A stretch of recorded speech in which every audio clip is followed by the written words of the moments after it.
America పౌరసత్వం తీసుకుంటున్న భారతీయుల సంఖ్య అంతకంతకు పెరుగుతుంది. 2024 ఆర్థిక సంవత్సరంలో అమెరికా పౌరసత్వం పొందిన విదేశీయుల్లో మనోళ్లు 2వ స్థానాన్ని ఆక్రమించారు. ఇక యుఎస్ సిటిజన్ లో ఇమిగ్రేషన్ సర్వీసెస్ డేటా ప్రకారం ఏడాది 49,700 మంది భారతీయులు అమెరికా పౌరసత్వం పొందారు.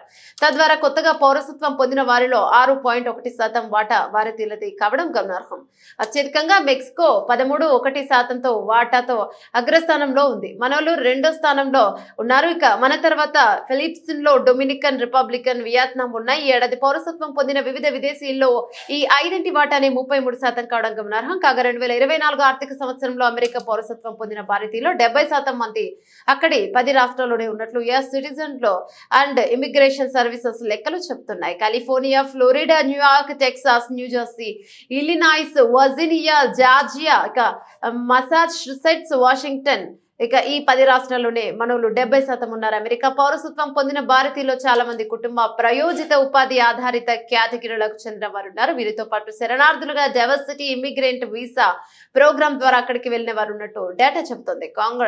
కాంగ్రెషనల్ రీసెర్చ్ సర్వీస్ సిఆర్ఎస్ ప్రకారం 2022లో 65,960 మంది భారతీయులు అమెరికా పౌరసత్వం తీసుకున్నారు. అలాగే 1,28,878 మంది మెక్సికన్లు, 53,413 మంది ఫిలిప్పినోలు, ఇక 46,913 మంది క్యూబన్లు యుఎస్ సిటిజన్షిప్ పొందినట్లు సిఆర్ఎస్ నివేదిక పేర్కొంది. కాగా అగ్ర రాజ్యంలో 2024 నాటికి భారతీయ అమెరికన్ జనాభా 50 లక్షలకు దాటిపోయినట్లు తెలుస్తోంది.